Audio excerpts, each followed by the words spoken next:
पंच मंत्र का ये संदेश, संपूर्ण स्वच्छ हो अपना देश। हर गांव स्वच्छ, हर घर स्वच्छ, लक्ष्य यही संपूर्ण स्वच्छ। दिव्यांगों का रहे पूरा ध्यान, न रहे कोई अलग, हर एक जन का हो सम्मान। संपूर्ण स्वच्छता हो नई पहचान।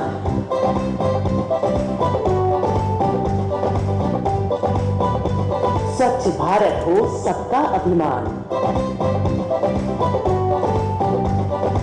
पंचमंत्र को चारे दिशा में जन जन तक पहुंचाना है।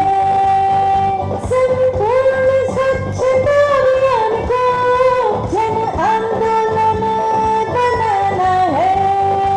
आइए हम सब मिलकर स्वच्छ भारत मिशन के दूसरे चरण संपूर्ण स्वच्छता की ओर एक और कदम बढ़ाएं और अपने देश को स्वच्छता से स्वावलंबन की ओर लेकर जाएं।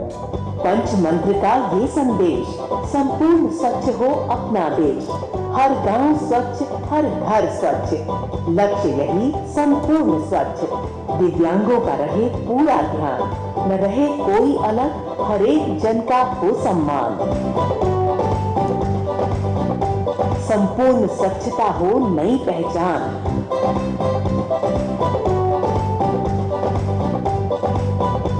स्वच्छ भारत हो सबका अभिमान।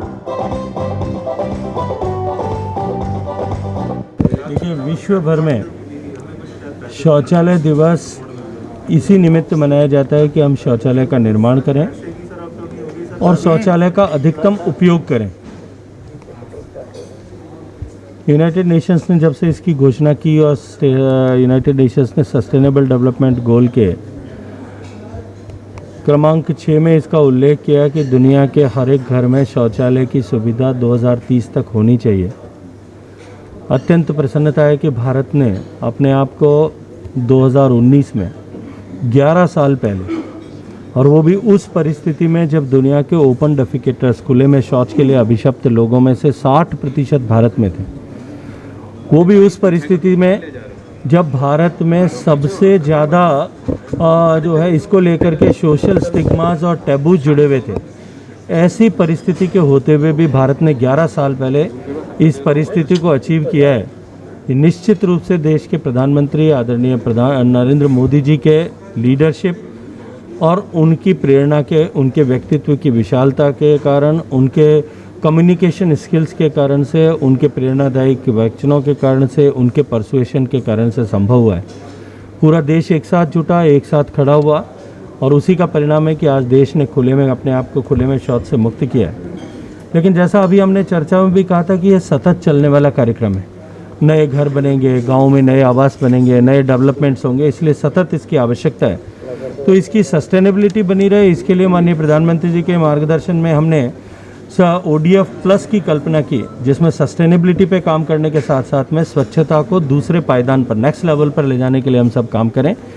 आज हम सब ने देखा है कि गाँव में किस तरह से ODF प्लस को लेकर के गाँव में लोगों में जागृति व्याप्त हुई है, लोग उसके ऊपर काम कर रहे हैं। सॉलिड और लिक्विड दोनों ही तरह के वेस्ट का निस्तारण ठीक से हो सके, इसके ऊपर का जो है काम करना प्रारंभ हुआ है, योजनाएं बनी है, इंफ्रास्ट्रक्चर्स डेवलप हो रहे हैं। और मुझे अत्यंत प्रसन्नता है कि आने वाले समय में जिस तरह से 15th फाइनेंस कमीशन ने अपने ग्रांट में टाइड अप ग्रांट जो है वो इसके लिए दिया है, तो निश्चित ही इस दिशा में और अधिक प्रभावी काम होगा। और ये स्वच्छता की चेतना जो व्याप्त हुई है, जिस तरह से एक व्यवहार में परिवर्तन हुआ है, ये व्यवहार का परिवर्तन सबसे महत्वपूर्ण था, और ये देश को संपूर्ण स्वच्छ देश बनाने की दिशा में निश्चित एक मील का पत्थर साबित होगा। देखिए, देश में जिस किसी ने भी इसके लिए काम किया है, मैंने तो कहा कि जो लोग आज इस सूची में नहीं आ पाए, लेकिन उनके भी योगदान को किसी तरह से कमतर नहीं आंका जा सकता। देश का प्रत्येक व्यक्ति जो इस स्वच्छता के यज्ञ में अपने आप को समर्पित करके साथ जुड़ा था, वो सब हमारे लिए प्रणम्य हैं, वो सब हमारे लिए अभिनंदन के योग्य हैं, वो सब हमारे लिए जो है वो एक आदर्श के रूप में है।